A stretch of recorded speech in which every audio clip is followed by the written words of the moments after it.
travaux ont consisté à examiner les cadres techniques ainsi que les cadres juridiques devant encadrer les programmes d'implémentation du répertoire national de sûreté mobilière. On a opté pour le concept répertoire parce que au niveau des différents services, il y a des registres et on a dit ces différents registres habilités vont maintenant servir pour avoir les données au niveau des registres nationaux, au niveau plutôt du répertoire national, pour qu'il n'y ait pas confusion entre les registres sectoriels et les répertoires nationaux qui centralisent au fait les données venues recueillies au niveau des registres sectoriels des différents services.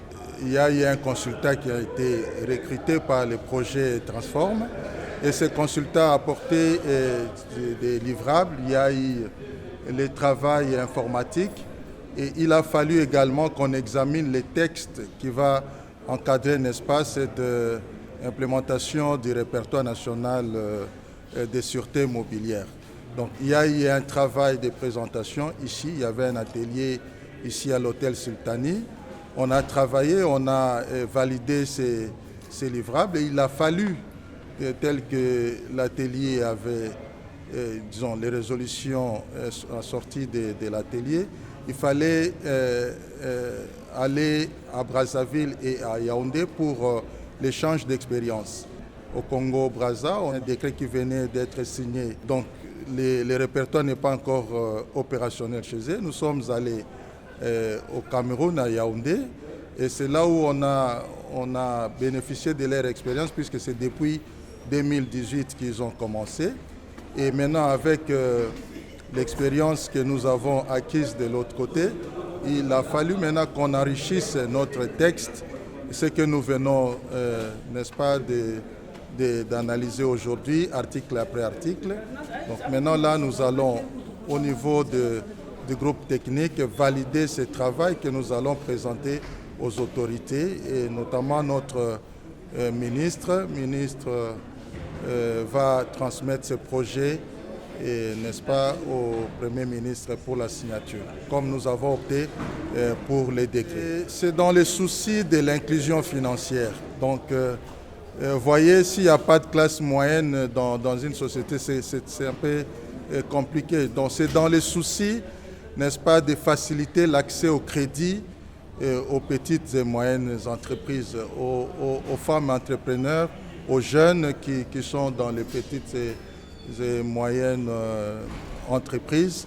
Donc, ceux qui n'avaient pas, ceux qui étaient exclus dans les systèmes de crédit, ils ont la possibilité d'apporter même les biens mobiliers, puisque nous savons que les institutions financières, les sociétés, les établissements de microfinance acceptent difficilement, ils acceptaient difficilement les biens mobiliers comme garantie, comme sûreté à un crédit. Mais actuellement, avec cette réforme, on a la possibilité, n'est-ce pas, d'accéder au crédit, même en donnant un bien mobilier.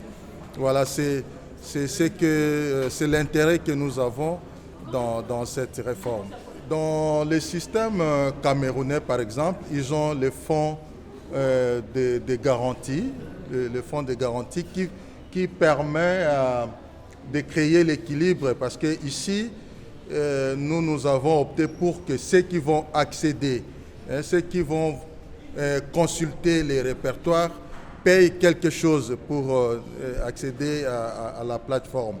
Mais là, ça n'a rien à voir avec notre système ici, parce que donc c'est les créanciers, les donneurs de crédit qui renseignent dans les répertoires les sûretés mobilières qu'à son niveau, il a déjà enregistré pour faciliter aux autres créanciers que les demandeurs de crédit n'utilisent pas le même bien, ne se servent pas de même bien mobilier pour solliciter les crédits ici et là.